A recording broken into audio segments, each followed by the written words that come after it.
All right, so we're going to talk about integration with polar equations. So we're going to keep working on those. And then, as I said earlier, in yesterday's video, you're going to have an extra work day built in this week to review parametric and polar. And I strongly encourage many of you to get in touch, getting some help on some of those problems. Make sure you're nominating them, signing up for Zoom calls, ask me questions by email, anything that's going to help you understand these topics as best you can, because that is the goal, and that's one of the ways that I'd love to see you using that extra time, is to really get in that additional practice and get help on the ones you're stuck on. So let's talk about integrating with polar. This one is definitely a weirder one compared to integrating with parametric, so get yourself ready for notes and we're going to get started. Now, when we ask for the area of polar equations, you're often, in terms of x and y, isn't going to really help because you're going to have these not specific to the way that the function is drawn, because the function is drawn going up and around this way. So if you're asked to find the area between, in the first turn, or in this case, in one of the loops, finding your x and y isn't necessarily always going to be helpful, because your x and y here is going to overlap with your x and y here, all those sort of things. The easier way to find the area is inside of the polar curve is to think of it as a sector. So in this case, I have the first angle, which would be theta is alpha, and that is to this first point here. And then our second bound, which would be this second angle here. And then the area in that highlighted section would be theta out of 2 pi, so the full circle, times the area of a circle, which is pi r squared. Now, what will happen is some of this will simplify, divide out the pi. Our theta is going to change, and we usually put that at the end for our d theta, because that's the variable that the function is written in. And so then you get 1 over 2 r squared theta, and that's why the area of polar equations has this very different formula. And it's definitely something that if I was writing notes and I was you, I'd take my red pen, I'd take my highlighter, and I'd draw the box around it a million times. The integral, the area in polar equations, is 1/2 r squared d theta from the angles a to b, or alpha to beta. So find the area enclosed in one loop of cosine of 2 theta. So another set that's nice to memorize is that if you ever have a term that's cosine of a times theta or sine of a times theta, this is going to be something that forms a loop like this, and the higher the number a is, just the more loops it forms. So this could be 17, it'd be a lot of tiny little loops like so.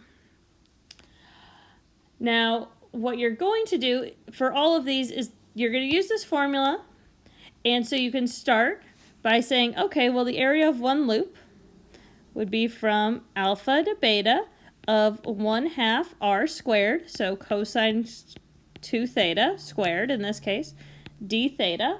We want to find what our bounds are in terms of theta. So if you think about the unit circle, this would be your upper theta, and this would be your lower theta. One thing that I'll often do for these problems is just double. So in this case, I'm going to say, let's go from 0 here and just say 2. So 2 times the integral from 0. To find this upper theta, we're looking for when it comes back to the origin. So we're looking for when r is equal to 0. And cosine of 2 theta is equal to 0, where 2 theta is equal to pi over 2, 3 pi over 2, etc. And since I just am looking for consecutive ones because I want to form this one loop, I'm at 0, so then the next one would be pi over 2. In terms of theta, divide everything by 2, so theta is pi over 4. I could also use pi over 4 to 3 pi over 4, etc. And I'm just going to go, okay, twice the area from 0 to pi over 4, which is twice that area there. Now, one reason that this is nice is then 1/2 times 2 here cancels out, and we're just doing 0 to pi over 4 of cosine squared of 2 theta d theta. Now, if you remember our function substitution from earlier is that cosine squared of t, the substitution that we would want to use in this case is 1 plus cosine of 2t is over 2. Now in this case, t is equal to 2 theta. So when I plug that in here as well, the substitution I'm actually doing is cosine,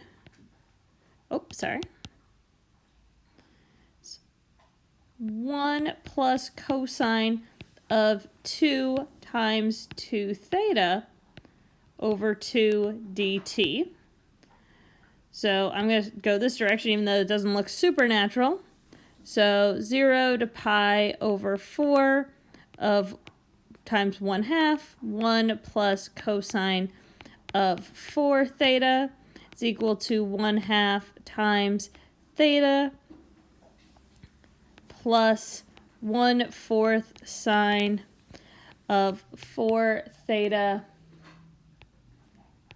from 0 to pi over 2, which is equal to 1/2 times pi over 2 plus 1/4, not pi over 2, pi over 4 times sine of pi. And then the other ones are just going to be 0. Sine of pi will also be 0. So this is pi over 8. So not the most perfectly organized work in the world, but hopefully that follows. But the different formula is really, really important in this case. Now, you can use similar ideas if you're finding the area inside and outside of different curves. And this is a really common idea in both the AP and just any polar equation for area. So find the region that lies inside of 2 sine of theta. So 2 sine of theta, by our memory, hopefully from last lesson, is the circle. And outside the curve, 1 plus cosine of theta. So inside the circle and outside the other curve. This blue one is called a cardioid. So since I'm looking here at the circle, I'm talking about the inside of the circle, which I can use here. But then outside the blue cardioid, it's called a cardioid because it kind of looks like a heart. So we're talking about that area in pink right there. So I'm not going to do the best job of erasing, but that's the area that we're looking at. Now, we're still going to use our bounds. We're still going to use our same basic ideas.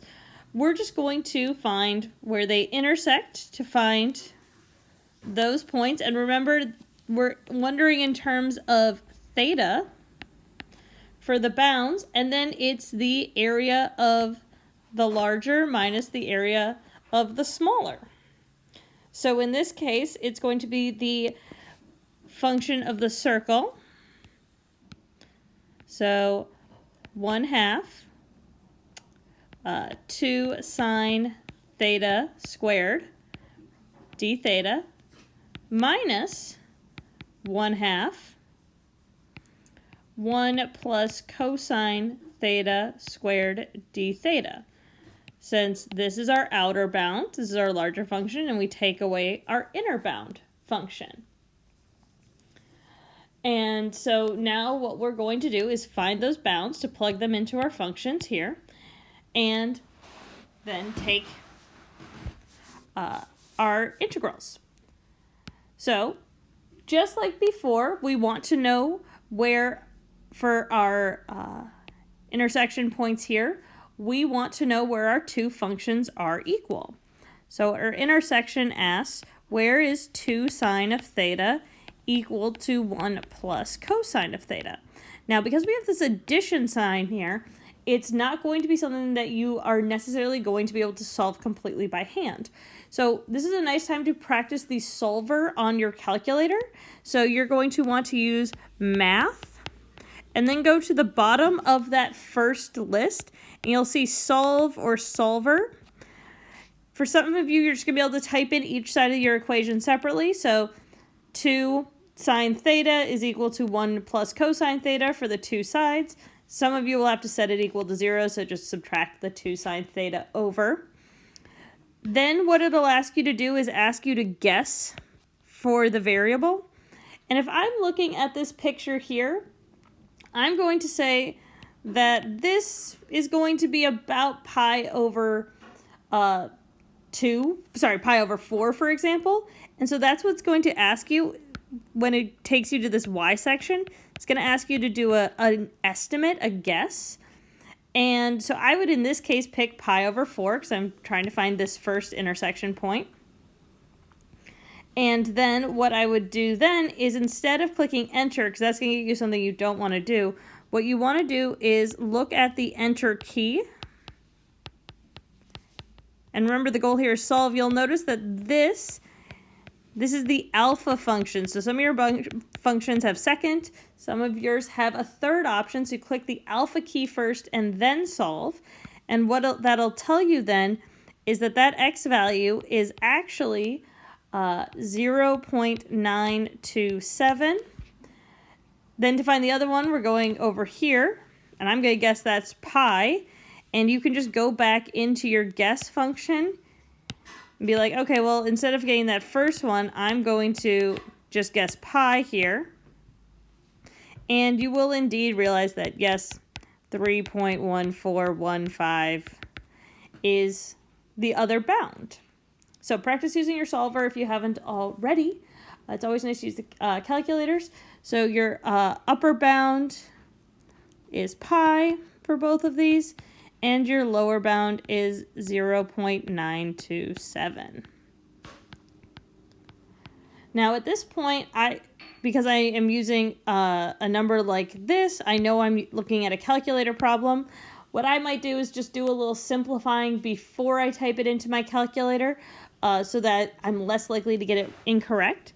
So I'm going to factor out the 1/2, and from 0.927 to pi of 2 sine theta, keep the parentheses, minus 1 plus cosine theta squared, keep the parentheses. And now again, I'm going to go to the math button on my calculator, type in this function, keep these all together, and then I'll get 1/2, and the integral evaluates to 3.907, giving me my final answer of that pink highlighted area as 1.954. So practice using your calculator on the problems that are allowed. If there is no calculator on the AP problems, they are going to expect an exact solution, as will I. So that's something that's really important to keep in mind. Okay, so if you see no calculator allowed on this problem, or you don't see a specific calculator button allowed on the AP classroom problems, I want the specific answer like we saw here, pi over 8, versus if you need a calculator, which we did here, then it's then this decimal approximation is fine. Just like with parametric, with polar, you're also going to think about perimeter.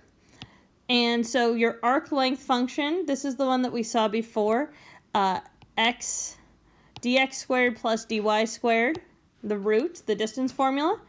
Now, one thing that's really nice there is that if we use our expansions of dx d theta and dy d theta from yesterday's lesson, you can simplify those down and expand them out. And I will go through every single step in the PDF notes, but to keep this video from being 30 minutes long, this is the formula that you can use here, r squared plus dr squared d theta. And so here, that's the function I'm going to use. The perimeter of the cardioid, and that's this blue shape from here, 1 plus cosine of theta. So alpha to beta of root r squared plus r prime squared d theta. So as before, it's always nice to find r prime, which is negative sine theta. And when I'm looking for the perimeter of this whole shape, the bounds are important.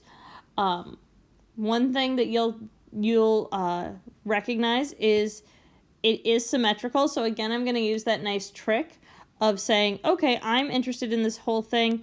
I'm just going to look from 0, which is out here, all the way around to pi, which we do know that this is pi. And then I'm just going to multiply it by 2, because then it gets you that second curve right there. So I'm going to say 2 is times bound 0 to pi of root r squared, so 1 plus cosine squared plus r prime squared, so negative sine theta, all under the root d theta.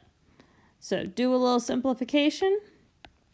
2 times 0 to pi, root 1 plus 2 cosine of theta plus cosine squared plus sine squared. Hopefully, again, you would recall cosine squared plus sine squared is 1. So add that to the one that's already in the root, and we get 2 plus 2 cosine of theta d theta.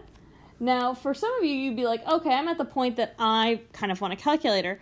I'm going to show you how you can get finish this integral without a calculator, though you will not often be asked to do that. So the first thing I'm going to do is factor out a root 2.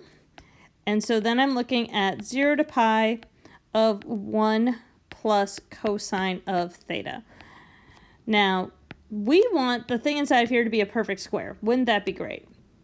Well, if you recall from earlier in our discussion of polar equations, we know that cosine squared of theta plus 1, cosine squared is equal to 1 plus cosine of 2 theta all over 2.